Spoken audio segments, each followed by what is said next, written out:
We stand today at the threshold of a new epoch. It is a time that has been foretold in the calendars of the Maya, the quatrains of Nostradamus, the trance readings of Edgar Cayce, and the quantum hypnosis sessions of Dolores Cannon. We are entering the window of 2026 to 2030.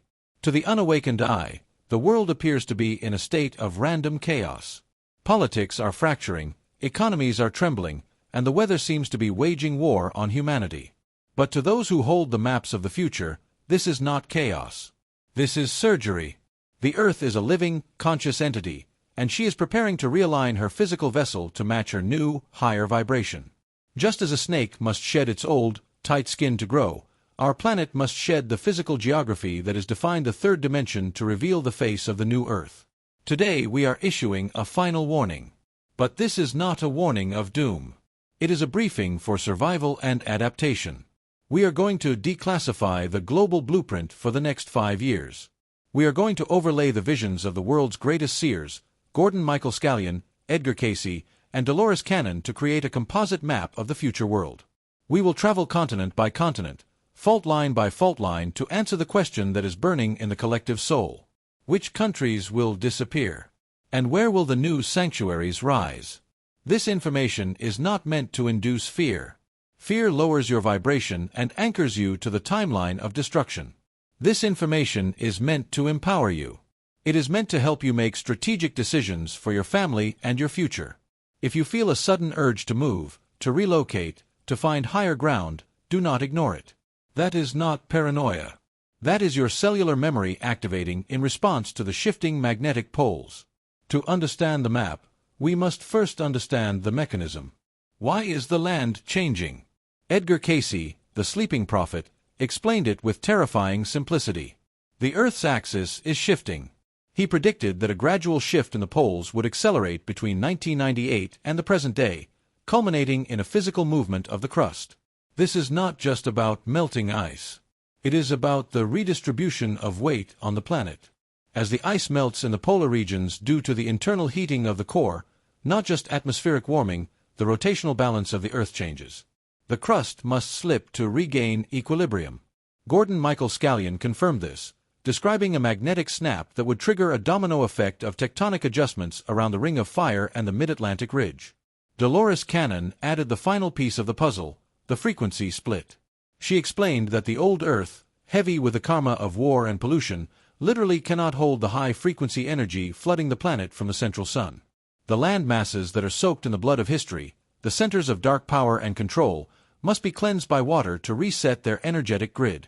Let us begin our journey of the new world in the east at the rising of the sun. The prophecies for Asia are perhaps the most dramatic, for this region sits upon the volatile ring of fire.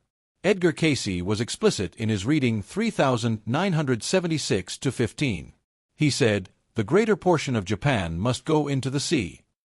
This sounds impossible to the modern mind, but geologically, Japan sits on the intersection of 4 tectonic plates.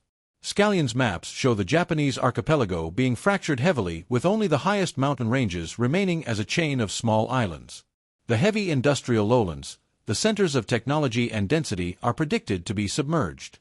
This is a cleansing of the technological trap to make way for a more nature-based existence. Moving south, the Philippines and the coastal regions of Southeast Asia face a similar transformation. The land bridges that once connected these islands during the Ice Age may shift again, but this time the water reclaims the land. However, there is a mystery here. Dolores Cannon's subject spoke of ancient Lemura, the motherland of the Pacific. As the old lands sink, the ancient peaks of Lemura are predicted to rise again. We may see new land masses emerging near the Marana Trench, ancient temples rising from the depths to be discovered by a stunned humanity. For China, the map shows a massive inundation of the coastal plains. The industrial heartlands, the factories of the world, are sitting on land that is geologically unstable. The prophecies suggest a retreat inland towards the mountains of Tibet and the West. Tibet, the roof of the world, will remain a sanctuary, its spiritual purity acting as a shield against the geological upheaval. India, too, will see changes. The southern tip, which connects to the ancient Tamil legends of a lost continent called Kumari Kondam, may lose land to the rising Indian Ocean, while the Himalayas continue to rise, pushing the subcontinent further into the Asian plate. Now let us turn our gaze to the southern hemisphere, to Australia and New Zealand. This region holds a unique frequency. Dolores Cannon often spoke of Australia as the oldest land, a stabilizer for the planet. While the coastlines will recede, cities like Sydney and Melbourne are predicted to face rising waters. The vast interior of Australia is set to become an inland sea. Scallion's map shows a massive body of water forming in the center of the continent, turning the desert green and fertile again. This new inland sea will create a microclimate that supports a thriving new civilization. New Zealand, often considered the remnant of the lost continent of Zealandia, is predicted to grow. As the plates shift, the landmass of New Zealand may actually rise, revealing more of its ancient glory. It is considered one of the primary arcs for the new Earth, a place of high safety and isolation from the turmoil of the Northern Hemisphere. We cross the ocean to Europe, the cradle of Western civilization and also the center of immense karmic density. The prophecies here are stark. Edgar Cayce said, "The upper portion of Europe will be changed as in the twinkling of an eye." This phrase, twinkling of an eye, suggests a sudden event, perhaps a glacial collapse or a tsunami rather than a slow rise. The maps of Scallion and Cayce agree. Northern Europe is in danger. The lands of Holland, Denmark, and significant portions of the United Kingdom are predicted to return to the sea. London, a hub of global finance and old empire energy, sits on a floodplain that may not survive the shift. The karma of colonialism, of empire, of industrialization is heavy in this soil. The water comes to wash it clean.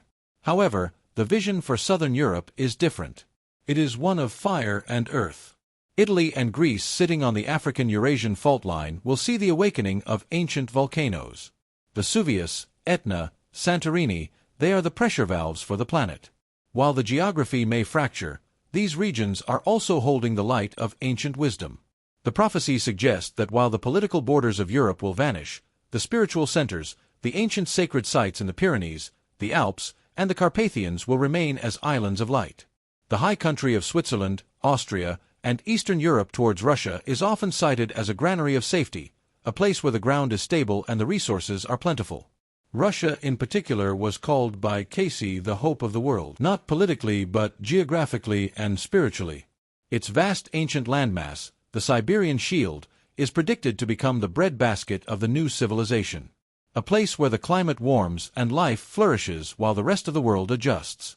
Now we must cross the Atlantic to the New World, to North America. This is the center of the modern Atlantis. And the prophecies for this continent are the most detailed and the most chilling. The United States is not just a country. It is a karmic focal point. It has achieved the technological heights of Atlantis, and it now faces the same test. The map of the U.S. is predicted to be cut in half. The Mississippi split is a concept that appears in almost every major Earth change prophecy. Scallion, Cayce, and many of Dolores's subjects all describe the Great Lakes draining southwards. The Mississippi River, currently a narrow artery, is predicted to widen into a massive inland seaway, splitting the continent into two separate landmasses. This new sea will stretch from Chicago down to the Gulf of Mexico, erasing the current borders of states like Louisiana, Mississippi, and parts of Arkansas and Missouri. This is the physical manifestation of the political and social division we see today. The land is mirroring the consciousness. The country is split, so the land splits. The west coast of North America faces the karma of Lemura. California, Oregon, and Washington sit on the San Andreas and Cascadia fault lines. Cayce said Los Angeles, San Francisco, most all of these will be among those that will be destroyed even before New York. The vision is of a fracturing where the coastal shelf breaks away, creating a chain of islands. The left coast becomes the Isis-less of California. This region, driven by the energies of Hollywood and Silicon Valley, illusion, and technology, is due for a reality check. The water will wash away the artificiality to restore the natural vibration of the land. The East Coast, the seat of political power in Washington, D.C. and financial power in New York, is predicted to face inundation. Cayce warned, "Watch New York." The rising waters of the Atlantic, combined with the sinking of the coastal plate, could turn the metropolises of the East into modern-day Venisons or underwater ruins. This represents the collapse of the old control structures, the banking systems, the hierarchies that have ruled the 3D world. They cannot exist in the 5D frequency. So, their physical foundations are removed. But where is the hope? Where is the safety in North America? The maps are unanimous. The high ground of the West, the spine of the turtle. The areas of Utah, Colorado, Wyoming, Montana, and parts of Arizona and New Mexico are predicted to remain high and dry. These lands sit on the thickest, most stable part of the North American tectonic plate. They are rich in granite and quartz, which, as we know from Dolores Cannon, helps to anchor the frequency of the new Earth. This region will become the gathering place, the new Lemura, where the survivors will build communities based on connection, telepathy, and harmony with nature. We move south to South America. This continent is destined to become a spiritual powerhouse. The Andes Mountains, the spine of the continent, are already activating as the new spiritual center of the planet, taking over the role that the Himalayas held for the last age. The prophecies speak of the eagle and the condor flying together. While the coastlines of Brazil and Chile may shift, the high energy of the mountains will preserve the indigenous wisdom. The Amazon basin may become an inland sea, a giant lung of water and life, restoring the balance of the planet's atmosphere. And finally, Africa, the cradle of humanity, the continent that has suffered so much under the old paradigm, is set to rise. While the North may face changes along the Mediterranean, the vast stability of the African plate ensures its survival. It is predicted to be a land of healing where the ancient connection to the earth is restored. South Africa specifically is often cited as a safe haven, a stable anchor at the bottom of the world. But the most exciting part of the map is not what is lost, but what is found. The prophecies speak of new lands rising. As the water displacement pushes down on the seabed in some areas, it forces land up in others. Atlantis is predicted to rise again in the Atlantic Ocean off the coast of Bimini and the Azores. This will not just be land. It will be the ruins of the Golden Age, revealing the technology and the history that has been hidden from us. In the Pacific, the remnants of Lemura will break the surface, reconnecting the islands of Hawaii and Polynesia into a vast new continent of peace. These new lands will not carry the pollution or the karma of the current civilization. They will be virgin soil ready for the seeds of the new earth. So we have the map, we see the split, we see the water, we see the fire. But what does this mean for you, the individual watching this in 2026? Does it mean you must sell everything and move to Colorado or the Swiss Alps? This brings us to the ultimate secret of the Dolores Cannon material, the piece of the puzzle that transcends geography. She taught that frequency is your location. In the new earth, the laws of physics are bending. You create your reality. If you are vibrating at the frequency of fear, you will attract the timeline of catastrophe. You will be in the flood. You will be in the earthquake. But if you are vibrating at the frequency of love, service, and inner peace, you exist in a different density. Dolores shared incredible stories of people who were in the middle of disasters, hurricanes, fires, earthquakes, and were completely untouched. Their homes were the only ones standing. The fire parted around their property. The floodwaters stopped at their doorstep. Why? Because their vibration did not match the vibration of destruction. They were in the world but not of it. They were walking in a bubble of 5D reality. Therefore, the ultimate survival guide is not just a physical map. It is an internal one. The safe zone is not a state. It is a state of mind. It is a state of heart. However, if you feel a physical pull, an undeniable intuition to move to a specific place, listen to it. That is your higher self guiding you to your designated post. You may be needed in the Ozarks to hold the energy. You may be needed in the UK to anchor the light during the transition. You may be needed exactly where you are. The new world map is being drawn right now, not just by tectonic plates, but by the collective consciousness of humanity.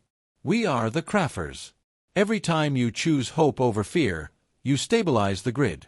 Every time you visualize a world of peace, you strengthen the timeline of the new earth. The old world is fading. The countries we know, the borders we fight over are dissolving.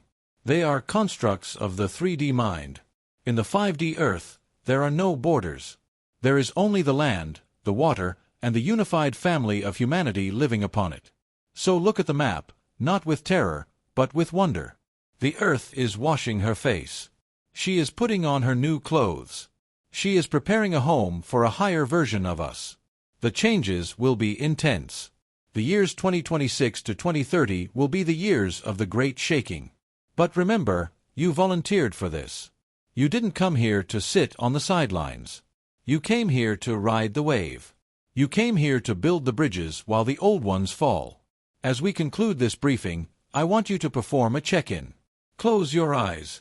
Visualize the globe spinning in front of you. Ask your higher self, where is my place on the new map? Do not think with your brain. Feel with your body. Does a specific location light up? Do you feel a warmth in your chest when you think of a certain mountain range or coast? Or do you feel a strong root growing exactly where you are sitting? Trust that feeling. That is your GPS. That is your assignment. We are the grid. We are the stabilizers. We are the map makers. Go to the comments below and declare your location in the new Earth.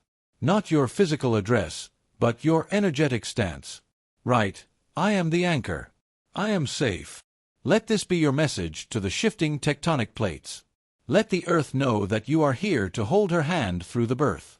The map is changing, but the mission remains the same. Hold the light. Welcome to the new world.